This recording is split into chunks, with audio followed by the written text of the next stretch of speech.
This is ESPN Classic, the Classic Sports Network.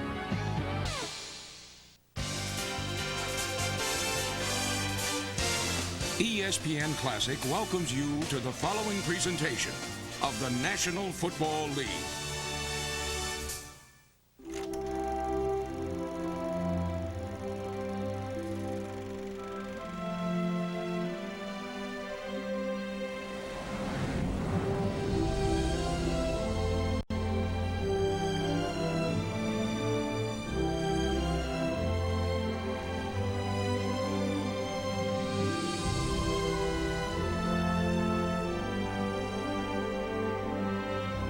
I always felt that after you went through all that work, the only thing you had to show for it was the film.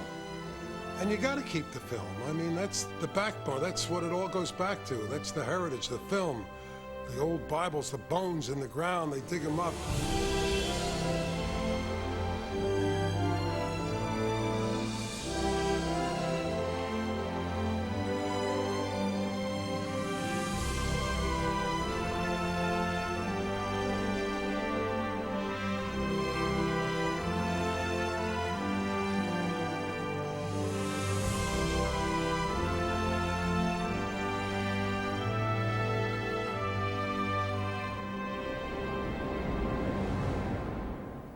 In 1962, for $3,000, my dad bought the film rights for the NFL championship game.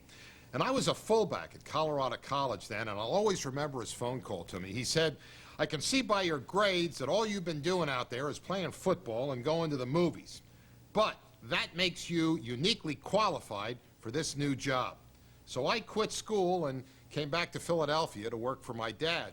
And since then, NFL Films has been the only job I've ever had. 38 years. And you know, I thought I knew something about everything that we'd ever shot. But last year, Phil Tuckett, a producer who's been working with me for 31 years, found in our film vault some unmarked cans that they were so old they were rusted shut. Well, we opened them up, and inside was this uncut black and white negative film. And it must have been shot during the exhibition games prior to the 1964 season, because I'd never seen any of this stuff. But after we looked at it, we said, boy, this is a great time capsule of the 1960s. So Phil decided to put together a research team, and they dug even deeper into the archives to see what else they could find.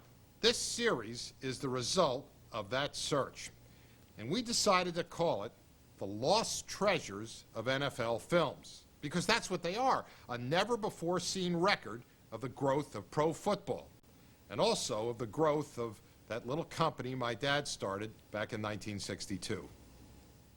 When my dad started filming pro football, he used to tell his cameraman, "Let the film run like water. We can't miss anything. Film's the cheapest thing we've got. Shoot everything that moves." He said, "We're historians. We're recording the game for posterity." Now, a lot of this early footage never got used, but after more than 35 years in what Dad used to call the wine cellar, these shots are more valuable than ever. They've aged very well. And now they're a colorful reminder of the way the game used to be.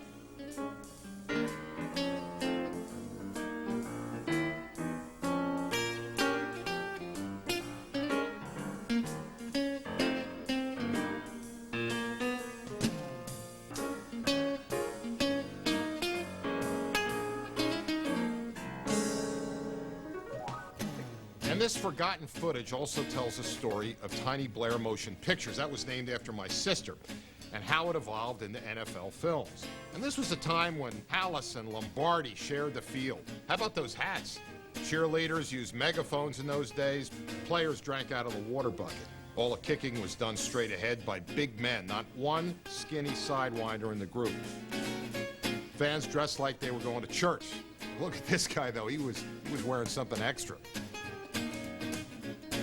And back then, you could smoke on the sidelines and up in the stands, and no one cared. Who knew about secondhand smoke?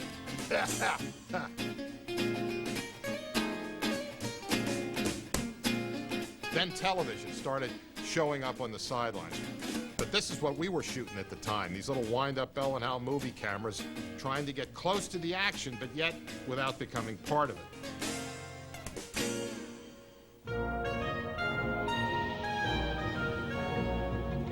Seeing this footage for the first time reminds me of why I love this era so much. I was 21 when I went to work for Dad, and there were only 14 teams in the NFL, but I could tell you something about every player in the league. I could name every offensive lineman. They seemed larger than life to me then, and maybe even a little bit tougher than the players of today.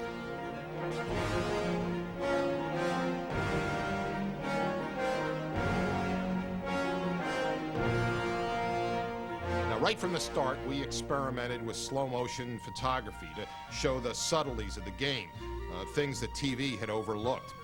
Dad felt that slow motion was pure cinema.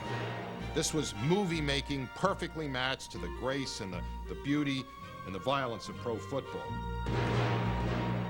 Who could forget Tom the Bomb Tracy? He's finishing up his career with the Redskins, and that's punter Bobby Joe Green. You can tell he's a kicker. He's not wearing a face mask. For a year, Phil and his guys dug and they explored and they scrounged through thousands of cans of film. Some of it so rusted, you needed metal cutters to open them.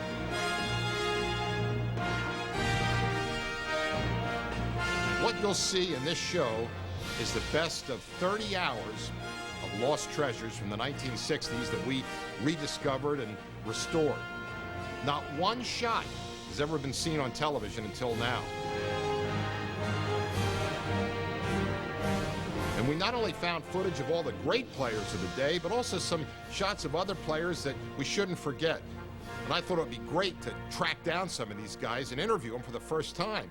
So you'll be meeting Joe Rutkins, Brady Keys, and the Catawba Claw, that's Bucky Pope, during the next hour. You might not remember them or even know who they were, but as far as I'm concerned, they were all lost treasures.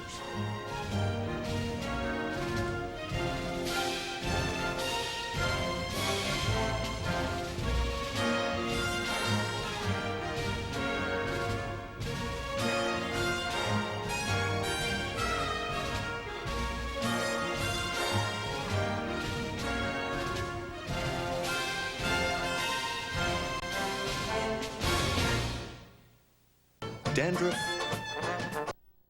ESPN Classic.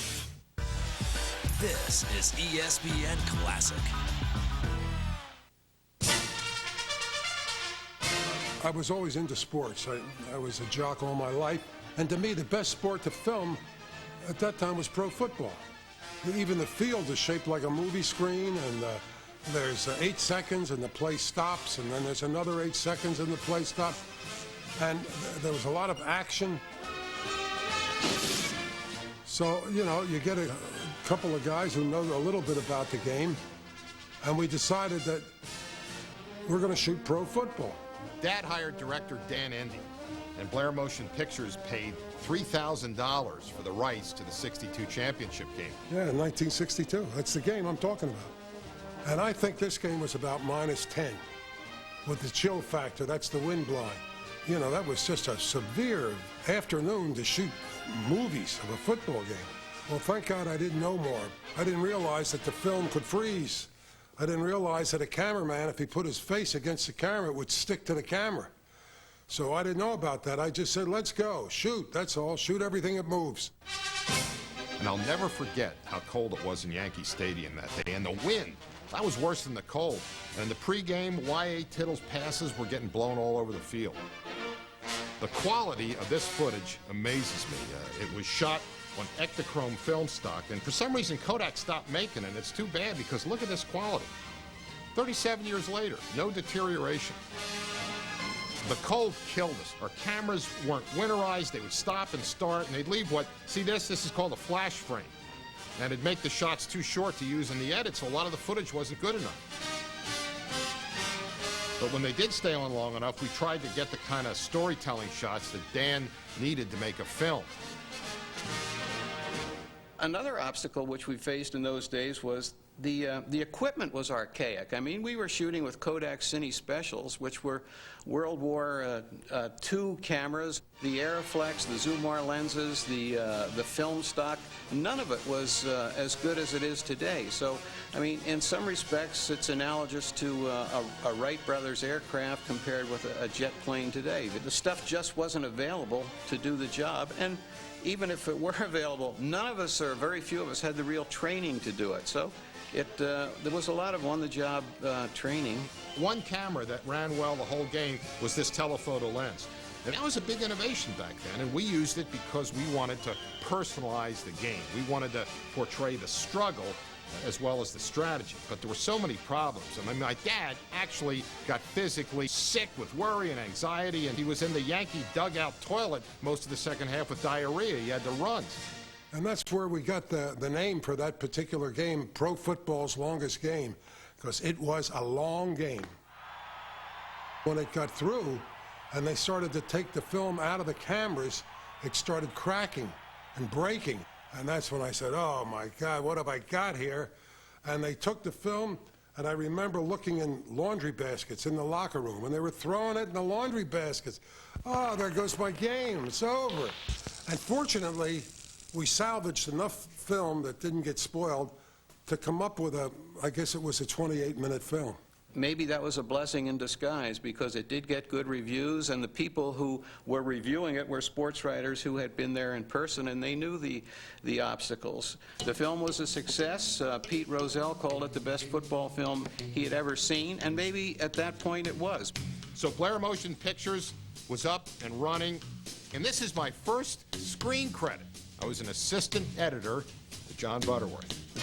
By 1964, we were ready to shoot our first full season, and we had to produce highlight films for all 14 teams. Now, this footage was shot in the preseason, and we used it to test the cameramen and the equipment, and also we had to decide whether we were going to use color or the cheaper black and white film. Back in those days, teams barnstormed around the country for exhibition games, and they did it to promote the league in out-of-the-way places. They'd go to, like, Wheeling, West Virginia, Tulsa, Oklahoma. This footage shows you how far the league has come. You know, some of these towns had only baseball diamonds to play on, and there were minor league ballparks. You'd be up there, there wasn't a bathroom. Others had speakers and lights. We had to shoot from the roof. We had really bad camera positions. But then when we got a clear shot, it was like a who's who of all the great players of the day, because a lot of those guys would play a lot during preseason. But, you know, since it was preseason, teams were still rehearsing for the year, and there were a lot of screw-ups. And we had no idea how to use this stuff. You know, at the time, we'd look at this and say, God, this is embarrassing. We can't show this. But years later, these shots would come to be known as follies, and we would use them in what would become our most successful film ever, The Football Follies.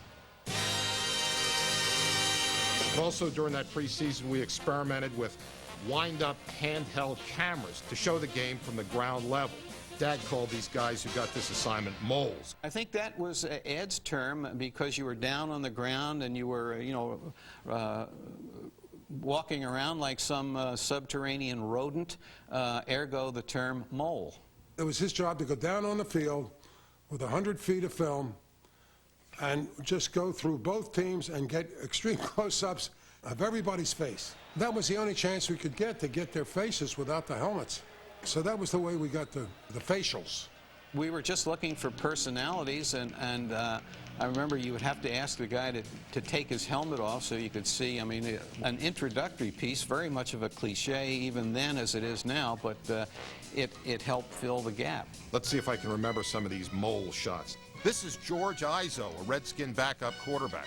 The man with the biggest thighs in the NFL, Israel Lang. John David Crow with a rare smile.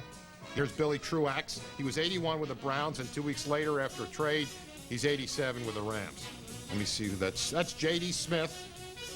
I think this number 20 is Paul Martha of the Steelers. 25 of the Eagles. I don't know who the hell that is.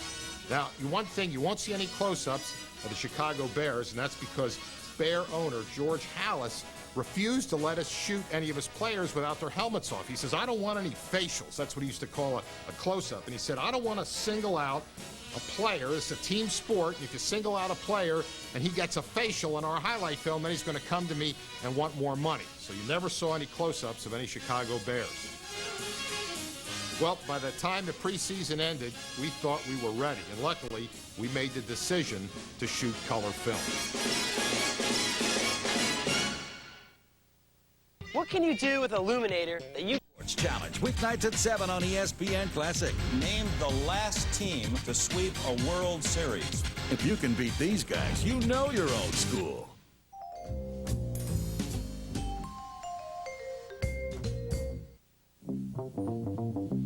Well, this is opening day, 1964, and we were up and shooting long before the game started. We were all so excited that we shot anything. And at the time, we had no use for all these fan shots, but everybody was so excited that we shot them anyway. But now, looking back, I'm glad we saved them. This is sort of a 60s fashion show.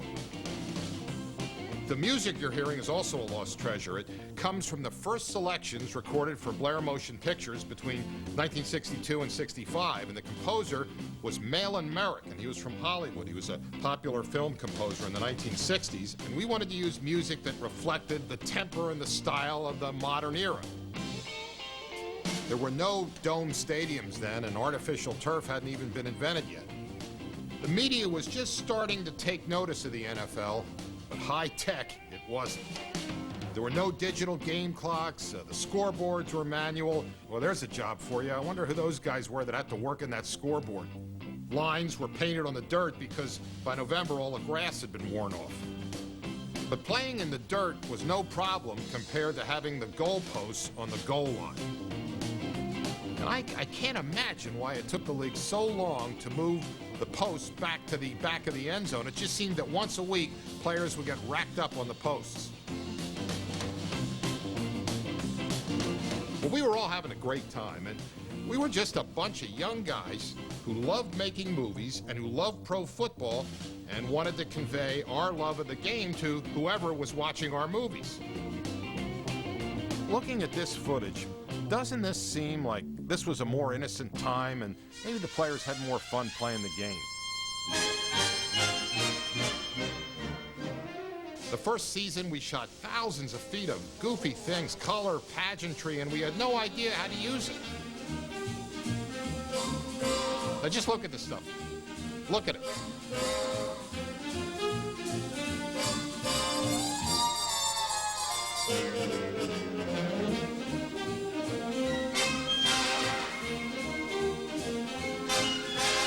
Look at these balloons. You know why there's balloons? Because Pete Rozelle loved balloons.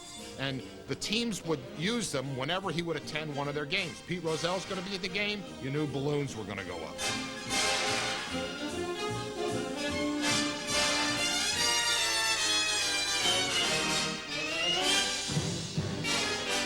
No show business types here. This is just high school bands. And out of all the thousands of anonymous halftime characters, we finally found one we recognized. You know who this is? This is Sybil Shepherd, Miss Teenage America. None of the rest of these people ever made it to Hollywood.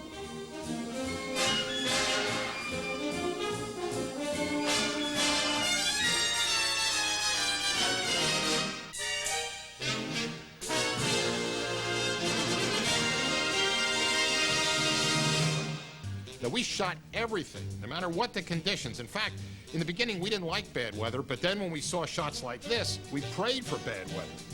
This was combat photography. And this is when those dirt fields turned to a quagmire. But that's when the fun started. But see, a lot of our cameras were Arriflexes, and they'd been used in World War II, so they were combat tested. They never broke down. They kept rolling.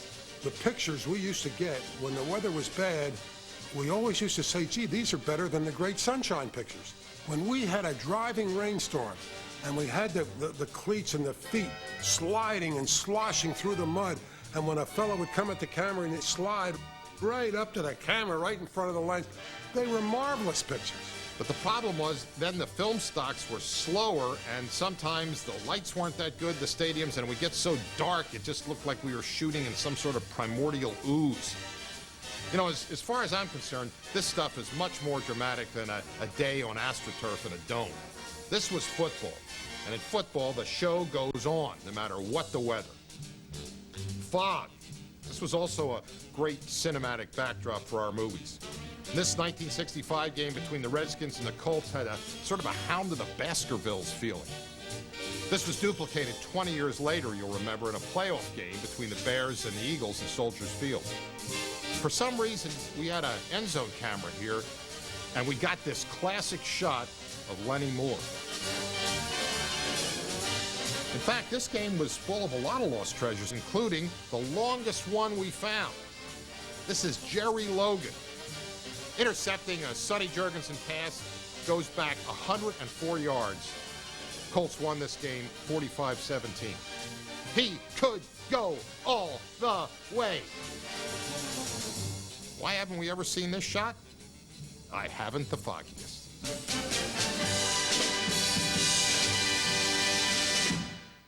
Hey, Daisy, I ever tell you I did some modeling before I got on TV, much like yourself? Really? Where? Department store underwear ads, mainly. Hey, would you like to join me and my friends while we go try on some new thongs? Yeah. You know, we models drink Miller Lite because it's so smooth. But you know, I drink Miller Lite because it tastes great. See, I knew it. You're no model. Well, I am wearing a thong. Backwards, I think. Miller Lite. Taste a true Pilsner. You want to see? Dandruff, scratching, itching. Introducing new Neutrogena T-Gel Stubborn Itch Control with cooling menthol you feel on contact. Unlike self-control, it works. Ask any dermatologist. This is ESPN Classic. The one thing I love about looking at all these lost treasures is the way it brings nearly forgotten players back to life. Like Pete Retzlaff, he was the premier possession receiver of his day. He could catch the ball in a crowd, and he would have been great in today's West Coast offenses. This is Detroit's Nick Petrosani. He was a fullback I could identify with. Slow, but every step meant something. Now, we got this shot of Rick Caceres despite the Halas no close-up rule. Looks like a character in a Martin Scorsese movie. He was from North Jersey.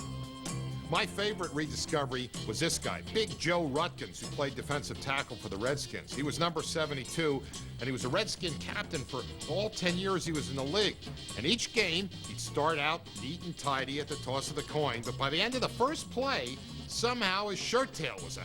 It's funny, here's a tough guy made all-pro, but what I remember most was his shirt tail always being out. My stomach does hang out a little, and it's hard to keep the shirt in, and it wasn't comfortable in. I used to blame it on the offensive lineman for my jersey being out from holding and pulling it out from holding on too tight.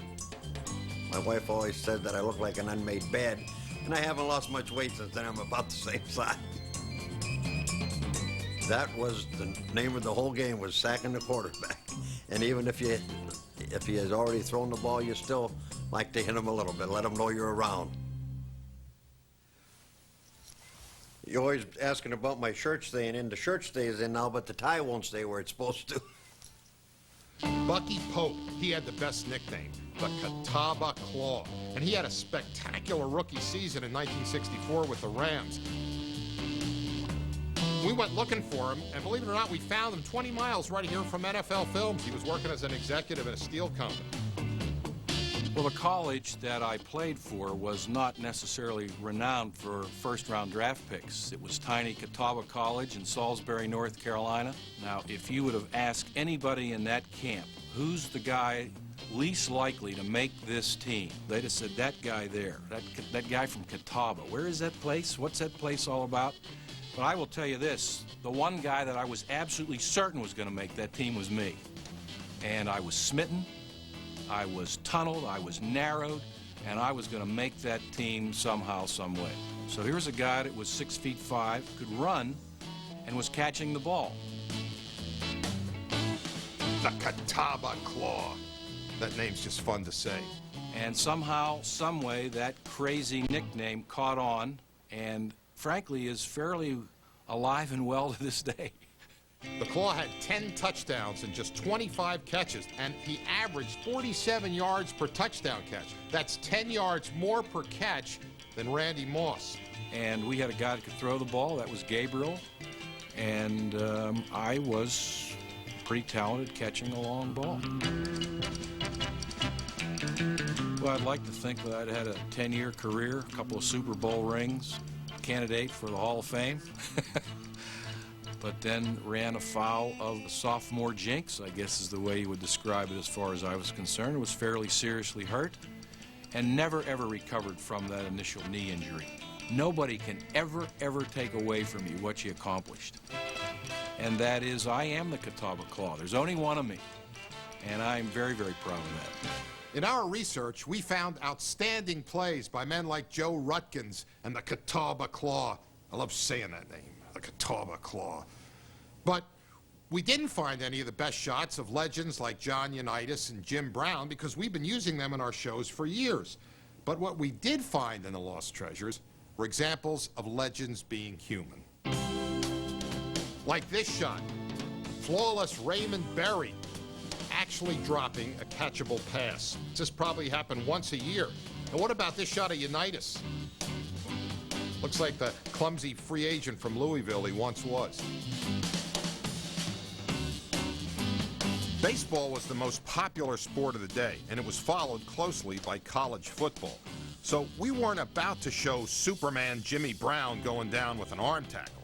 Pete Rozelle felt the league needed to create superstars that were far superior to anything you could see in college. That's why you never saw any of these shots in our highlights. But what we were forgetting was that viewers love to see their heroes make mistakes. They could identify with a guy messing up.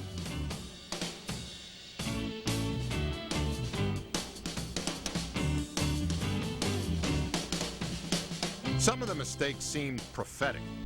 Jackie Smith didn't drop that many passes, but this one looks a lot like another sure touchdown gone bad that Smith duplicated in Super Bowl 13 as a Dallas Cowboy. Actually, we did find footage of legends at their best. It was in our Pro Bowl coverage from the early years that rarely got used because the uniforms didn't match with the rest of the games, and sometimes the numbers were different, and the teams didn't want to use the footage in the highlights. But where else could you find George Halas coaching John Unitas and Don Shula working with Fran Tarkenton? Now, because none of this footage got used, all of the best remained in the outs. Jim Brown refusing to go down.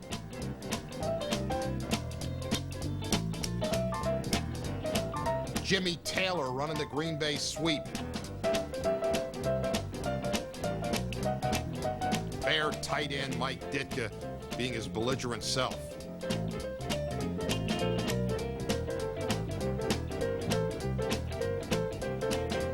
Super quick Chicago safety Rosie Taylor.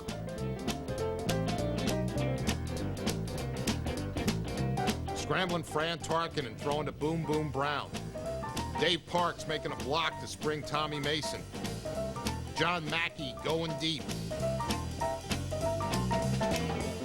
Detroit's Terry Barr making a fingertip catch.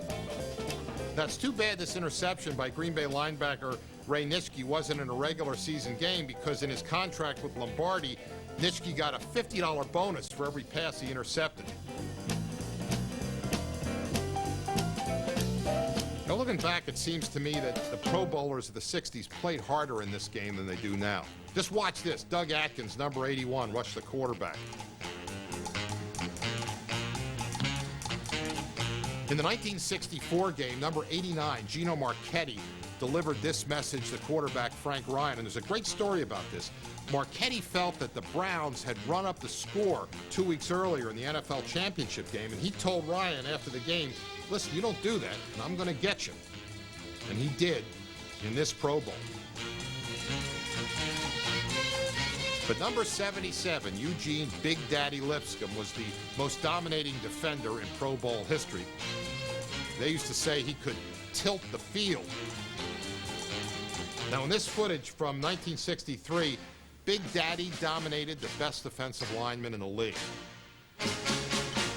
He was 6'7", 300, but he didn't beat up the guy in front of him. Pursuit was his specialty. He didn't spend a lot of time pounding on the blockers.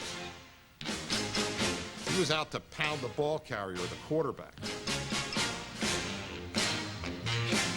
Big Daddy was MVP that day, but no one could have known that this was also his last game.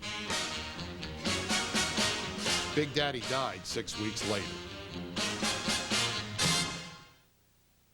Dandruff, scratching, itching. 1-800-CLASSIC to get ESPN Classic. Defensive play in the 1960s was as basic as hand-to-hand combat. Defenses back then were built on the premise that a good player becomes less good when he's hit so hard that he doesn't want to be hit again.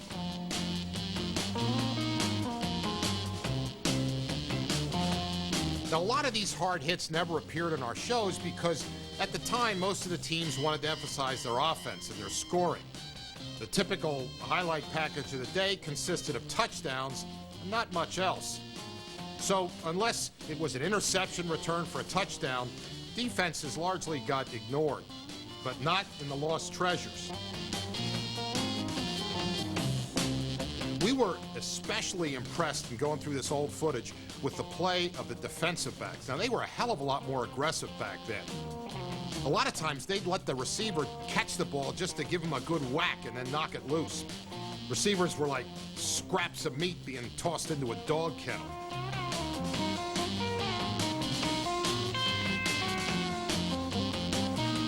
Number 22, that's Jimmy Lynch. Mel Renfro, Hall of Famer, number 20. Number 39 is one of the most underrated DBs of all time, Kermit Alexander of the 49ers. Now, one of the best of the defensive backs was a scrappy Steeler cornerback named Brady Keys, but because the Steelers were so lousy back then, his big plays seldom made the highlight reels. Well, we decided to track Brady down, and we found him in Albany, Georgia. Oddly enough, he was more celebrated off the field than he ever was on it. Brady Keys, what we call it, the history in the making, the black pioneer, because I've been the first in so many things. Is the first black man to own a Kentucky Fried Chicken. If you look closely, I had my picture there instead of the Colonel, and my name underneath there instead of the Colonel. But the Colonel and I were such good friends. I mean, we were both pioneers. You know, we had something in common. My whole attitude about everything changed when I was on the football field. You can imagine, boy, that was the Brady Keys. When I was on the football field, I was no nice guy. My game plan when I went into play was not just to cover a receiver. That was not it. My game plan was to shut him out. When he got one pass on me, I was pissed. I tried to kill him after that. I tried to beat him up for catching that pass on me. But believe me, I was such a cocky little defensive back. I did not believe that anybody could beat me. I just didn't believe it. There was no rule against clotheslining, so I did it. There was no rule against chopping my little throat chop, so I did it. I invented things that the rules didn't cover. Is that dirty? I don't think so. The things I used to do, it put me out of the game nowadays. I wouldn't last a quarter. I wouldn't last any time. Why? Because I would stop the receiver. They don't want you to stop no receivers now. They want that receiver to run down and score touchdowns and the crowd holler and the television ratings go up. That's entertainment. And you had the audacity to ask me, was it rougher in the 60s? Give me a break. That's a funny question. Excuse me for laughing.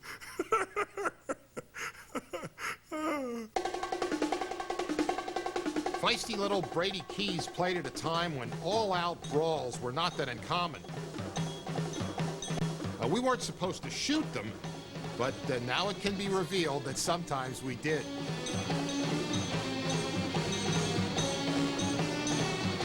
Actually, the fights were not as violent as what happened when the ball was in play. And this was all legal in the 1960s. Clotheslining, leg whipping, head slaps, crackbacks. They wouldn't get you fined or suspended. They wouldn't even get you penalized.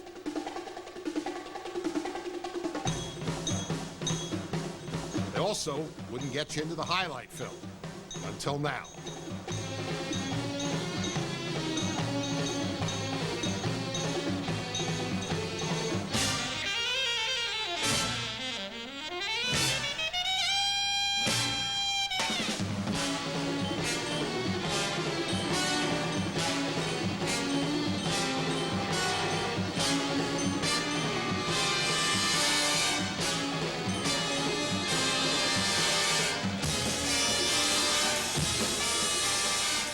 I think back in them days, they used to have what they called hatchet men.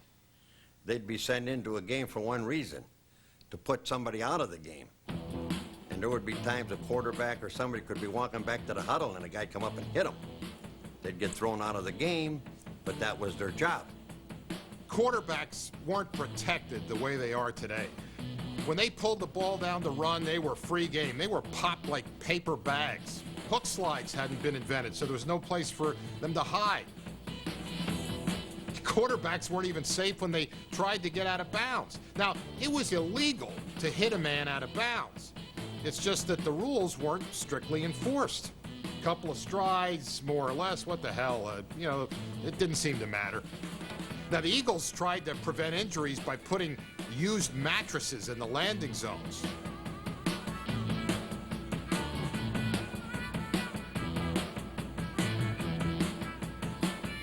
Nobody was safe, though. Defenses in those days were on a search and destroy mission. Even the great Jim Brown got ambushed. Today's players, you hear that they're bigger and faster, but I think the game in the 60s was more violent. Check this shot out from number 74, the Steelers' Urban Henry. That's a cheap shot.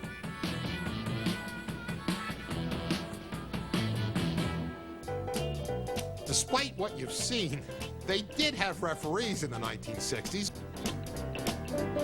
And occasionally they found reason to throw their hankies.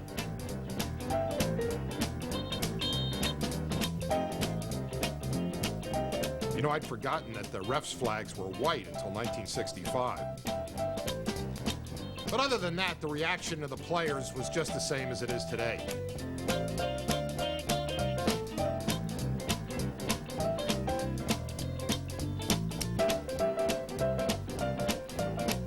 That 70-year-old George Halas, he said he knew it was time to retire when he couldn't keep pace with officials when he was disputing the penalties they were marching off. After seeing these lost treasures, I think if today's rules had been in effect in the 1960s, a lot of Hall of Famers would have been fined more than they earned.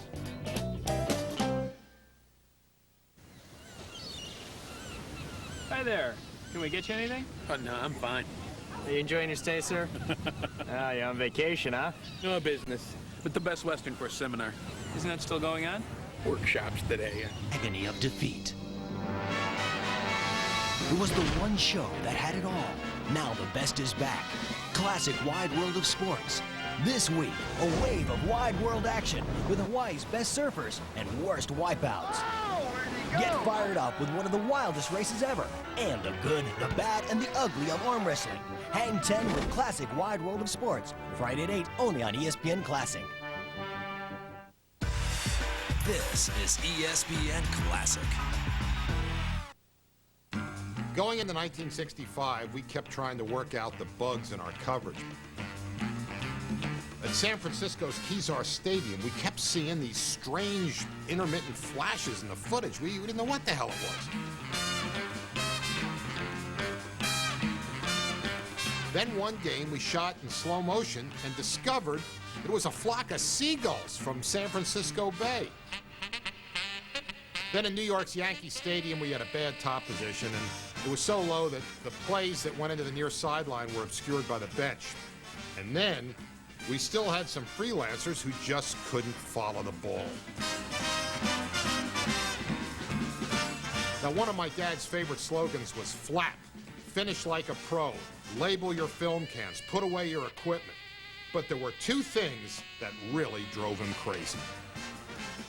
I had a fetish about two things in our movies, and one was focus, and the other was exposure, because that's where our cameramen made their most mistakes. You know, the color, the exposure would be wrong. Well, why don't you use a meter? You got the meter, use it. Well, they didn't want to use the meter, you know, they're lazy. And when a picture's out of focus, that's so amateurish, it made me sick. I couldn't stand to see a picture out of focus. Why couldn't you focus the picture? You know, Ed is a very impulsive and impetuous gentleman. And I remember when we first got involved with the cameras, you know, most people would buy one or two and test it through a season. Well, Ed found out that, you know, more is better, so he bought 12 of them right out of the chute. We took those 12 wind-up cameras and put them to work. We stopped shooting all those stiff, posed pre-game shots. Now, our moles were down on their knees, sneaking into the bench area, looking for candid close-ups. Although, I'm not quite sure what this cameraman was trying to shoot. These early handheld cameras didn't have zoom lenses like they have today, so if the play went away from you, you were sunk. On the other hand, if the play came toward the camera, you might get lucky if you held your ground and you'd get a good shot. But then if it came too close, you were sunk again. Now, this was all tricky business, not an exact science. We just wanted to show the game the way the players experienced it.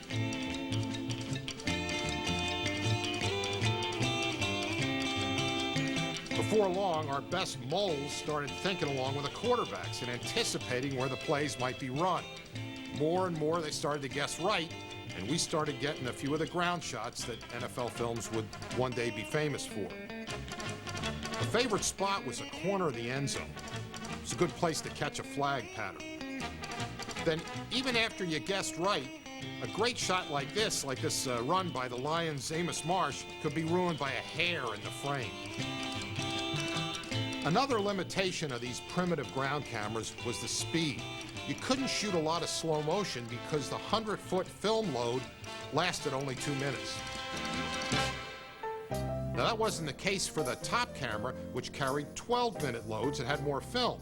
And right away, we started to develop the super slow motion coverage, which would become one of our trademarks. In fact, Dad made it a priority to shoot slow motion, even though it cost a lot more. When you shoot slow motion through a movie camera, the film is going through there like water out of a spigot.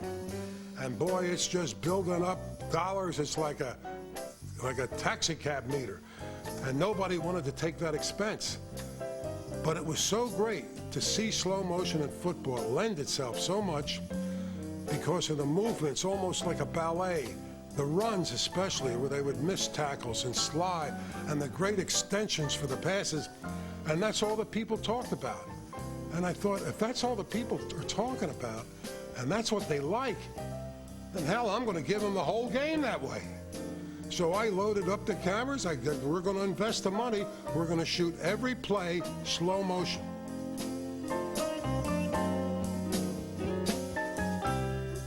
The thing that strikes me about these slow-mo shots is why were these still in the outs? Jeez, look at this Lenny Moore run. I can't believe that we never used this.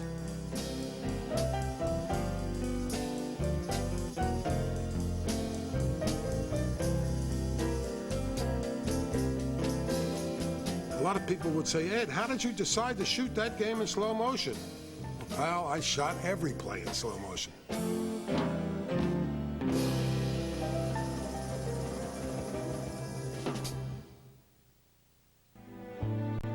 I love playing tennis, but being a mom is even better.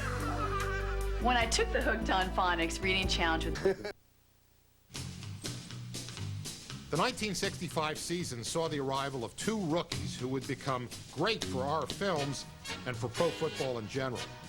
Number 40, Gale Sayers, and number 51, Dick Butkus. Now, they started out as special teamers for the Bears. Sayers was so unique that every time the Bears played, all of the editors would argue over who would be able to cut that film. And Butkus was giving us a reason to use defensive plays in the highlight shows for the first time.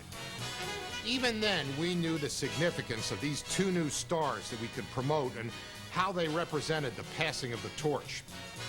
Once again, Jim Brown had led the league in rushing, but no one knew that this was going to be his last season. He had made up his mind to retire at the peak of his career, and the 1965 Pro Bowl would be the last game he would ever play. The man sure knew how to go out in style.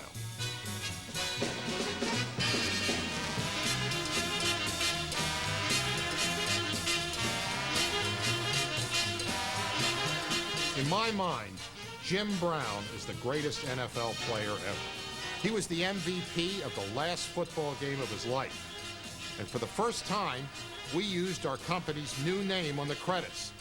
Blair Motion Pictures had been bought by the NFL, and we were now NFL Films. The NFL is online at www.nfl.com. For more, log on to ESPN.com, part of Go Network, go.com.